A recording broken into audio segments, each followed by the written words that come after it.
जय जय श्री राधे, जय जय श्री राधे, जय जय श्री राधे। भक्ति भक्ति भगवंत गुरु चतुर्नाम बपुई, इनके प्रतिबंधन की नाचे बेखनियरे। जय राम जय राम जय श्री राम, जय राम जय राम जय श्री राम, श्यावरी रामचंद्र की जय। आज के कथा प्रसंग में श्री राम जी के सखाओं का वर्णन करेंगे। नाभाजी कहते हैं, शुभ दृष्टि विष्टि मुँह पर करो, जैसे चरि रघुवीर के, दिनकर सुत हरिराज, बाल बच के चर्योरस, धर्म को दुविध मयंद, ऋषिपद सम को पौरश, उल्का सुवट सुसेन, दरी मुख कुमुद नीलिनर, सरवर गवय गवाक्ष, पनस गंधिमादनियति बल, पदम 18 यूथपाल राम काज भटवीर के, शुभ दृष्टि विष्टि मोह पर करो, जैसे चरि रघुवीर के। श्री नाभाजी कहते हैं, श्री रामचंद्र जी के ये जो सखागण हैं वे हमारे ऊपर मंगल कारणी कृपा दृष्टि की वर्षा करें। सूर्य के पुत्र बानरराज सुग्रीव जी, बाली पुत्र अंगद जी, केसरी के पुत्र हनुमान जी, दधमुख जी, दुविध जी, महेंद्र जी, जिनके समान कोई साहसी और बलवान नहीं है, ऐसे रीछों के राजा जामबान जी, श्रेष्ठ योद्धा उल्कामुख जी, सुसेन जी, दरीमुख जी, कुमुद जी, नल, नील, सरभ, गवय, गवाक्ष, पनस और महाबलवान गंधमादन आदि 18 पद्म जो सेनापति हैं, ये संकट के समय भक्तों के तथा श्री राम जी के कार्य को करने वाले महान वीर हैं। श्री रामचंद्र जी के इन सखाओं में से श्री अंगद जी का चरित्र वर्णन कर रहे हैं। महाबलशाली बानरराज बाली पिता और सुसेन बानर की कन्या तारा माता से अंगद जी का प्रादुर्भाव हुआ था। इनको बाली ने श्री राम जी के कर कमलों में सौंपा। श्री अंगद जी के वचनों से यह सिद्ध होता है कि बाली ने केवल हाथी नहीं पकड़ाया था, बल्कि इन्हें श्री राम जी की गोद में डाल दिया। यही कारण है श्री राम जी ने मित्र सुग्रीव को यदि राज्य दिलाया तो पुत्र अंगद को युवराज बनाया। श्री सीता खोज एवं श्री रावण संग्राम में श्री अंगद जी का बड़ा महत्वपूर्ण योगदान रहा है। सत्य तो यह है, श्री अंगद जी अपनी सेवा निष्ठा के प्रभाव से श्री हनुमान जी के साथ स्मरण किए जाते हैं। बड़भागी अंगद हनुमाना, अंगद हनुमत अनुचर जाके, अंगद हनुमंत बलि शिवा, त्राय त्राय अंगद हनुमाना। इस तरह के रामचरितमानस में प्रसंग आए हैं। श्री राम सेवा परायण अंगद जी जब देखते हैं कि अवधि भी बीत गई और जानकी जी का भी पता नहीं मिला, तो वे बहुत दुखी होते हैं। और श्री अंगद जी का दुख देखकर जामवंत जी ने समझाते हुए कहा, तात दुख मानने की कोई बात नहीं है। हम लोग तो बड़े बड़भागी हैं जो कि सगुण ब्रह्म श्री राम चरणारविंद अनुरागी हैं। इस तरह हम अपने को बड़भागी तो तब माने जब इस शरीर से श्री राम सेवा। अंगद जी ने कहा, जामवंत जी, हम अपने को बड़भागी तो तब माने जब इस शरीर से श्री राम सेवा संपन्न हो अथवा श्री राम कार्य में देह प्राण का विसर्जन हो जाए। बड़भागी तो वस्तु श्री जटायु जी हैं, जिन्होंने प्रभु सेवा में शरीर समर्पित कर दिया। श्री अंगद जी की ये जटायु की चर्चा बड़ी सामयिक थी, क्योंकि उसी समय गिरकंदरा से बाहर निकलकर गीधराज जी का बड़ा भाई संपाति जीवन से निराश इन सभी बांदरों को खाने की भूमिका बना रहा था।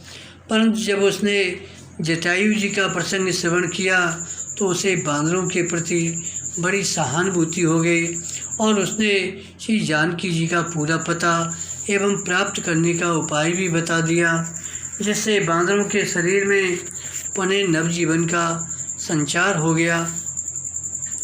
समुद्र की विशालता एवं गंभीरता को विचार कर बानर एक क्षण के लिए पुनः हतोत्साहस से हो जाते हैं, तो श्री अंगद जी उन्हें साहस दिलाते हुए स्वयं समुद्र पार जाने को तैयार हो जाते हैं।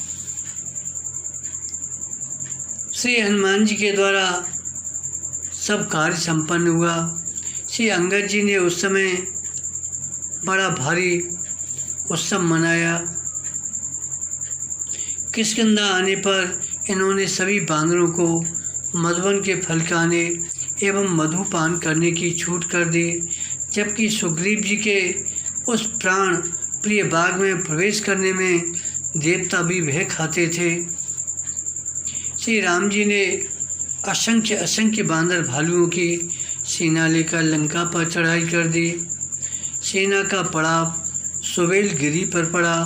श्री रघुनाथ जी ने आगे के कार्यक्रम के लिए मंत्रियों से परामर्श किया। जामवंत जी ने कहा कि मंत्र कहो निज मति अनुसारा, दूत पठाए बाली कुमारा। उस समय भगवान श्री राम जी ने जो कुछ कहा उससे श्री अंगद जी की गौरव गरिमा का प्रकाशन होता है और अंगद जी को दूत बनाकर भेजा गया। श्री अंगद जी रावण के दरबार में एक दूत बनकर नहीं गए, बल्कि श्री राम के प्रतिनिधि बनकर गए। चूँकि अंगद जी को सर्व अधिकार देकर भेजा था, श्री अंगद जी ने आगे चलकर इस अधिकार का प्रयोग भी किया। प्रभु की आज्ञा को सर्वोधार्य कर श्री अंगद जी लंका में प्रवेश किए। राक्षसेंद्र रावण के पुत्र से मार्ग में कुछ विवाद हो गया। परम स्वाभिमान बाली पुत्र अंगद जी ने गह पद पटकेऊ भूमि भवाई, उसके प्राणु पखेर उड़ गए। रावण के दरबार में पहुँचते ही इनके दुर्दर्श तेज से हतप्रभ होकर उसके सभी सभासद उठ खड़े हुए। इसके पश्चात अंगद रावण संवाद हुआ। श्री अंगद जी ने रावण को 3 प्रकार से समझाया। प्रथम तो बातों से, अब शुभ कहा सुनो तुम मोरा, सब अपराध क्षमई प्रभु तोरा। दसन गहो त्रिकंठ कुठारी, परिजन सहित संग निज नारी। सादर जनक सुता करे आगे, ए विधि चलो सकल भय त्यागे। परंतु दुर्बुद्धि रावण ने इनके सद उपदेश की उपेक्षा की तथा भगवान श्री राम जी की निंदा की। अंगद जी ने दूसरी प्रकार हाथों से समझाया। तब जब ते कीनी राम के निंदा, क्रोधवंती अति भयो कपिंदा।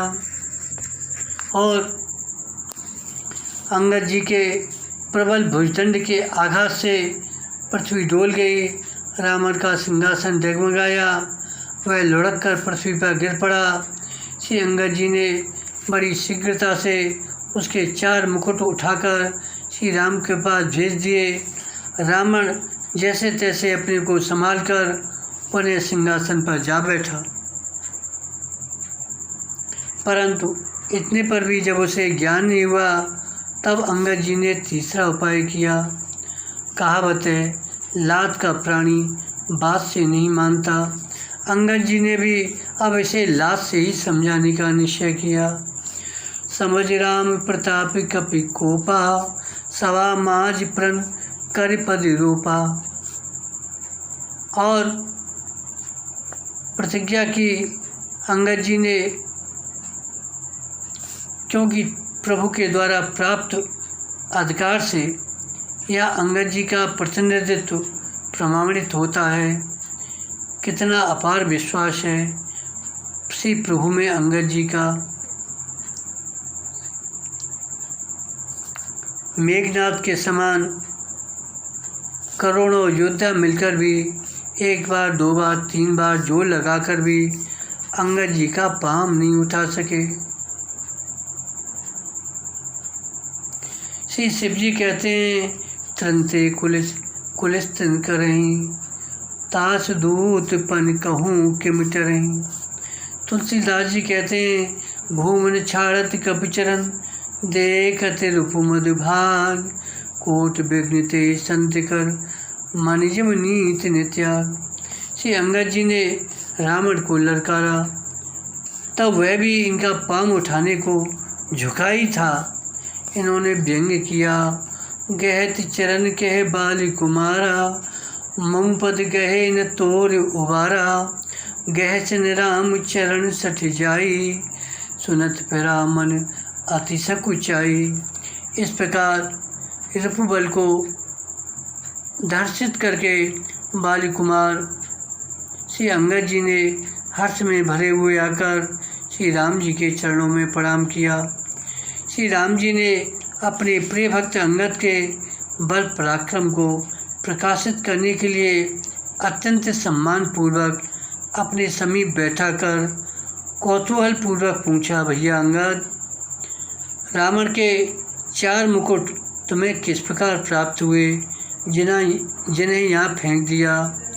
श्री अंगद जी ने इस प्रश्न के उत्तर में अपनी प्रतिभा का परिचय दिया। सुनु सर्वज्ञ प्रणत सुकारी, मुकुट न होए भूप गुण चारी, सामदान और दंड विवेदा, निप उर्वसे नाथ कह वेदा, नीत धर्म के चरण सुहाए, अस जे जान नाथ पे पाए। धर्महीन प्रभु पद विमुख, काल विवसित शीश, ते परिहर गुण आए, सुनो कौशलाधीश। युद्ध में भी श्री अंगद जी का पराक्रम परम प्रशंसनीय रहा। श्री अंगद जी के अनुराग का दर्शन तो उस समय होता है जब श्री राम राज्याभिषेक के उपरांत सभी सखाओं की विदाई होती है।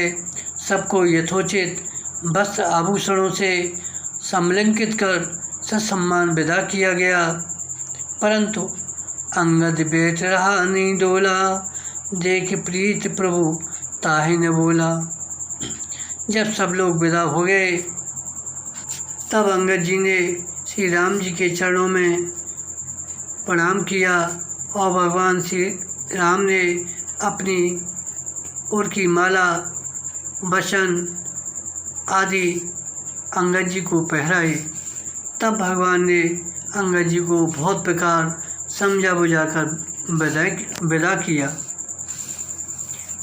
जिस समय सबको पहुंचाकर श्री भरत आदि लौट रहे थे, उस समय अंगद जी ने अत्यंत प्रेम कातर होकर हनुमान जी से कहा,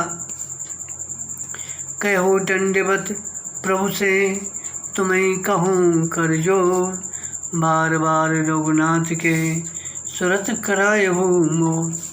श्री अंगद जी के प्रेम का स्मरण करके भगवान श्री राम जी भावमग्न हो जाते हैं। इस तरह से यहाँ राम जी के सखाओं में से अंगद जी का चरित्र संक्षिप्त से वर्णन किया गया। बोलो श्री अंगद जी महाराज की जय। जय जय श्री राधे श्यावर रामचंद्र की जय।